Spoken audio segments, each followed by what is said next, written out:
Hello, everyone. Welcome to the PwC Tax Bite podcast series. My name is Pieter de Ree, and I'm happy to invite you all to join us for this podcast on the green taxation, the Green Deal, ESG, and many other aspects of the recent developments around sustainability.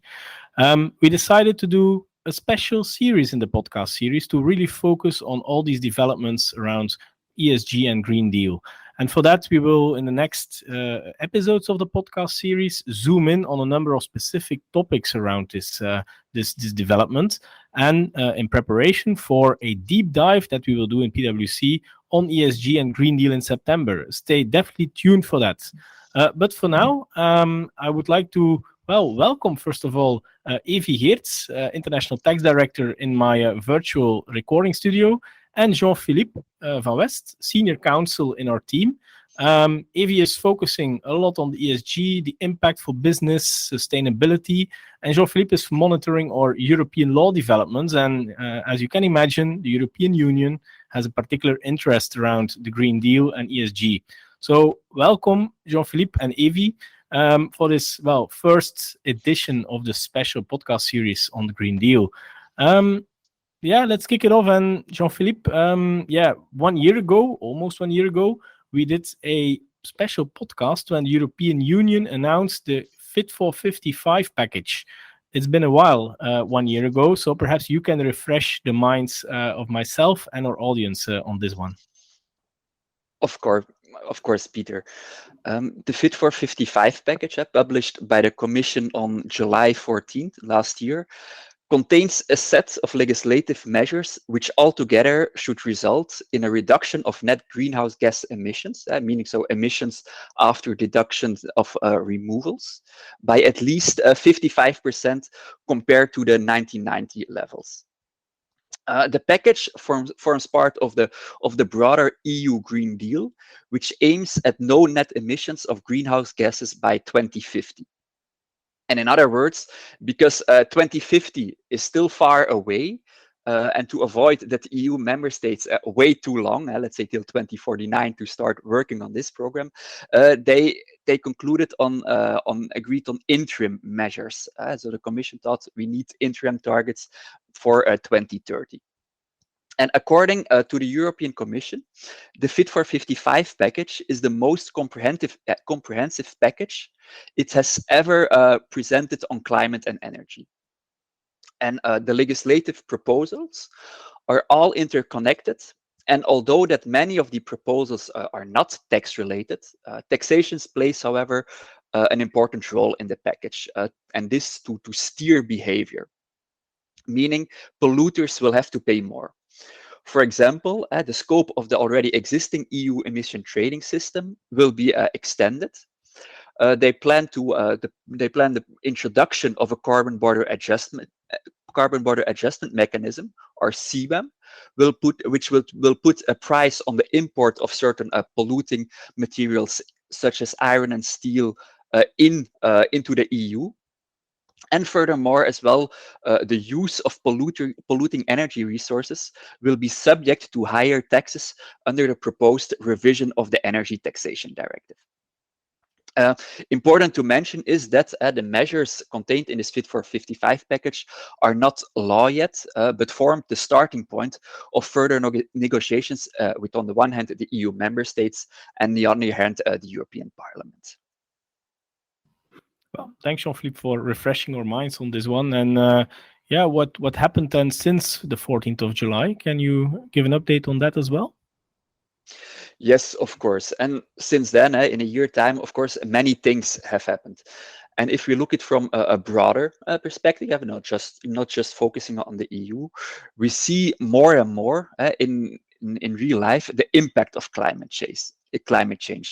For example, everyone still remembers the terrible floodings in Belgium and Germany of last summer, or burning forests in other countries such as the United States last year. And there is increasing scientific evidence that climate change is actually really happening. In particular, there's work published by the Intergovernmental Panel on Climate Change that supports, that provides scientific evidence that climate change is happening, and as well, these studies receive significant attention as well in the media. And for example, in these studies, it's demonstrated that climate change can be proven by the fact that the current concentration of carbon dioxide was unmatched for at least the last 2 million years, or that the last decade was warmer than any other period for the last 125,000 years, which are clear indication that really climate change is happening.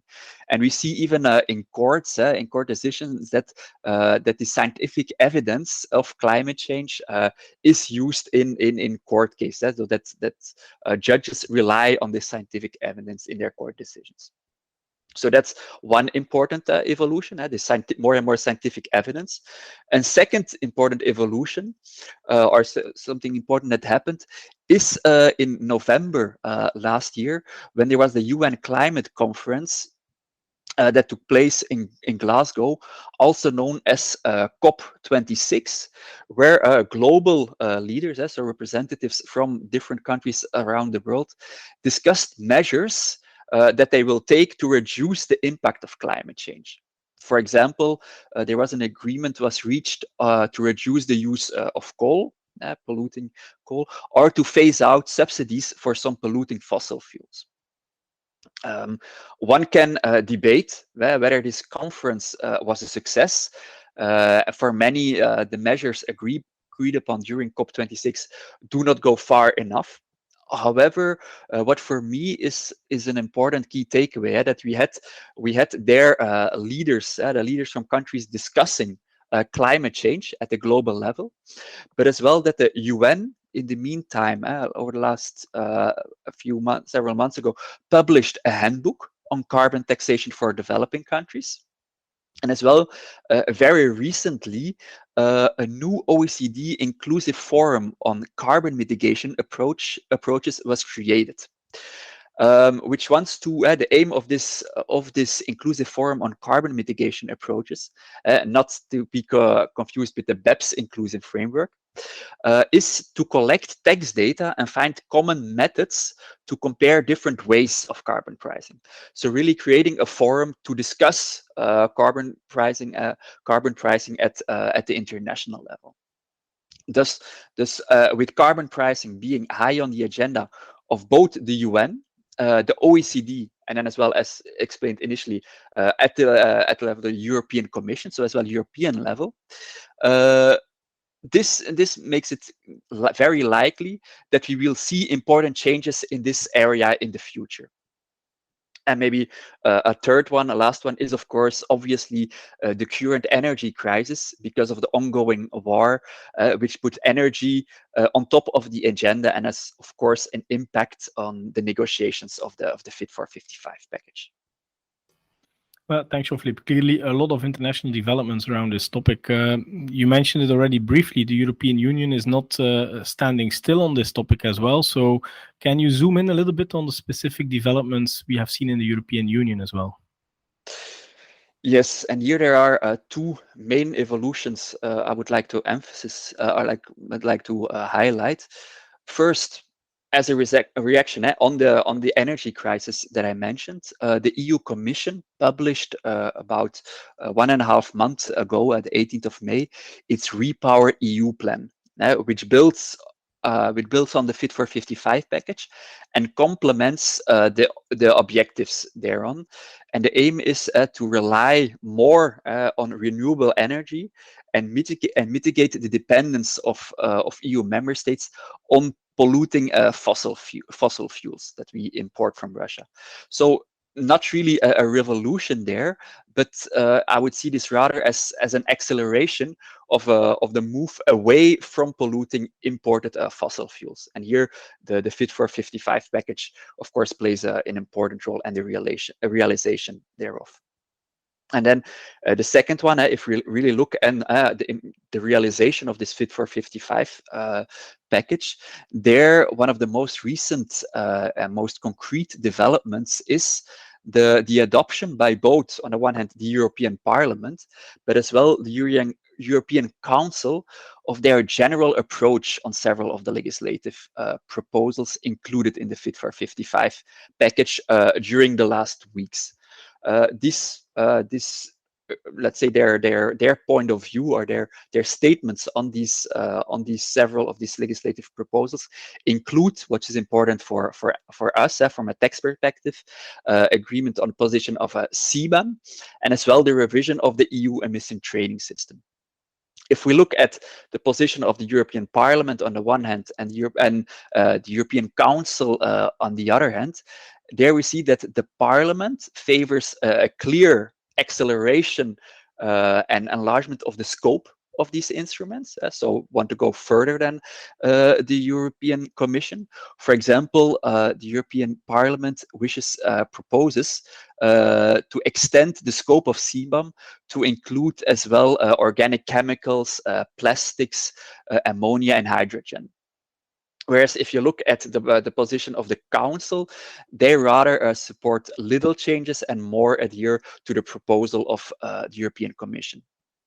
The key takeaway message is, however, that now we had the Commission coming with its Fit for 55 proposals about a year ago. Now the Parliament took position, as well the Council took position. So the three European institutions have their positions. And of course, now they can continue negotiating. And there, the aim is still for several of these measures is 2023.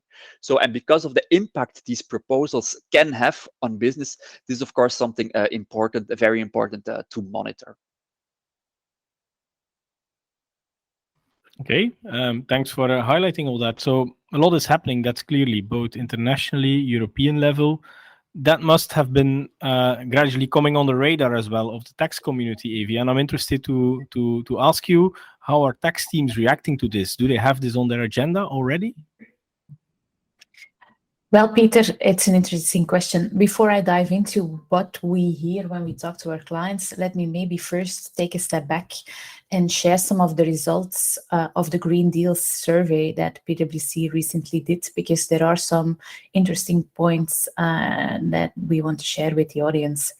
Tax practitioners were part of the targeted audience, so they're definitely part of the results. Our first takeaway is that familiarity with the Green Deal among corporate decision makers is only 40%, which is quite low if we look at such an extensive legislative package, which might kick in as early as 23-24. So it's not something that will only have an impact in the coming years. So I think that's the first point to take on board. The Green Deal is not as high on the radar as we might expect. Secondly, half of the respondents feel prepared to tackle the challenges. So meaning that half do not feel prepared or are not prepared at all. Again, a low average for such an important legislative package. And then finally, one that I found particularly interesting, looking at it from a tax and incentives point of view, is that 1/3 of the respondents have indicated that they have made investments decisions around sustainability and the like without even checking whether there are available incentives. As Jean-Philippe mentioned earlier, there is quite a large amount of funds made available to go for this green transition. So I thought that was a very interesting one to share with the audience. So some results from the Green Deal survey. Now, when we talk to our clients and the tax teams in the field, we have seen that there is an increase in interaction around these topics over the past couple of months. In my personal opinion, there are a couple of drivers for this. First of all, you will have seen that we and many others are starting to pick up on these developments. As Jean-Philippe mentioned, rightfully so, this is increasing over the past couple of months. It is clear that this package is high on the agenda of Europe and that progression is made. So not something that can just be shifted off the table, but something that business and companies will have to deal with. I think that is becoming clear, and that is why there's increased interest. Secondly, the current economic and geopolitical situation has an impact. First of all, following COVID, we saw that 51% of companies we surveyed are looking into making substantial changes to their supply chain, for example. There are many reasons, costs still being number one. But it is interesting to see that companies which are faced with sustainability challenges and who are looking into what the impact of the Green Deal and the Fit for 55 package would be for them, that they often cite sustainability as one of the drivers for change. So again, if we talk transition within a company, we see that sustainability is more and more often one of the drivers, which then immediately also links to the question, what is the impact of these green tax-related measures on the transformation the company is doing? Will they have a positive impact, a negative impact? And are there incentives, tax incentives, but also cash grants you can tap into to ease the burden of those additional investments? When we talk to our supply chain and advisory colleagues, we also see that sustainability as a whole and the shortening of the supply chain are huge drivers for transformation, at the moment. So I'm sure that we will see this trend increasing. So it is not only the topic within the tax field, but it is also the push from the business that are for me drivers to ensure that the tax team is part of the discussion. And that immediately brings me maybe to my last point, if you ask me, is this on the mind of the tax team? When we speak to many of our clients, there's quite a bit of difference in who is accountable and responsible for these green taxes and incentives within an organization. It's really different. It's the first indicator is it a company that is, for example, today already subject to the emission trading system? They are more familiar with it, have sometimes specialized teams, have centralized management, have thought through the tax impact of these measures, but many others that are today not directly responsible, not directly impacted by those measures, don't have a responsible, and it's definitely not always the tax team that is involved, but often the business that tracks some of those more local green taxes. Now, my feeling is with these taxes becoming more harmonized at EU level and the clear focus that this will change. Okay, thank you, Evie. Of course, extremely interesting to see that gradually it's becoming more and more on the agenda. It's not a surprise for me. I imagine that in addition to the Green Deal, there are a lot of other areas that businesses and our clients should keep an eye on in the next weeks and months. And I think that's also immediately, a little overview of what the audience can expect in the next podcast somehow. So Evie, can you also shed a little light on that, please? Absolutely, Peter.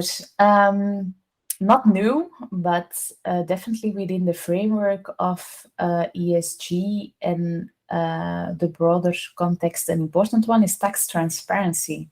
And you will tell me, tax transparency, Evie, that's been going on for years. We have public CBCR and everything coming within Europe. So why does this have anything to do with ESG? Well, it's linked to the Corporate Sustainability Directive, reporting directive, which is also expected to kick in 2024. So although not a tax-related measure at all, it is one that is important for the tax team to follow, because it is a directive that will require large quoted and non-quoted companies to disclose non-financial sustainability-related information on the E, the S, and the G, so the environmental, the social footprint, but also the governance around it. Maybe an interesting one to note is that it's not only applicable if you're headquartered in the EU, but the legislator recently agreed to extend the scope of the non-EU companies which generate a net turnover of more than 150 million within the EU. So it will hit a lot of companies, and it will be a new compliance requirement. But with that compliance, you are likely forced to disclose quite a bit of your tax footprint, because in the drafts we have seen, and again, this is all drafts, so will be refined further. In the S, there will be quite a bit of information on your tax footprint, mainly corporate tax footprint, but still that you will need to disclose as a company. So that is why I come to tax transparency. The environmental taxes are part of your footprint. There are corporate taxes, obviously VAT, sales taxes, real estate taxes, your total tax footprint. And now more than ever, before you are forced to disclose part of your footprint without the surrounding story, via, for example, the CSRD, it is for me important to think about your tax strategy within the broader sustainability commitment of your company and seeing whether that tax strategy and your total tax footprint is aligned with your sustainability commitments. So that for me, apart from the green taxes, is a very important topic for the tax team to follow up on. And again, it will be directly or indirectly part of disclosures, and it can be as early as 2024. Okay, thank you very much, Evie. And with that, I think we reached the end of this this first podcast in a separate series on ESG and the Green Deal. So I would like to, first of all, thank you, Jean-Philippe and Evie, for this recap of what happened in the past months and a little lookout to what to expect to come. But I would also ask the audience to stay tuned, because in the next weeks and months to come, we will provide you with a number of dedicated podcasts specifically on ESG and the Green Deal. So thank you for tuning in and stay tuned. Thank you.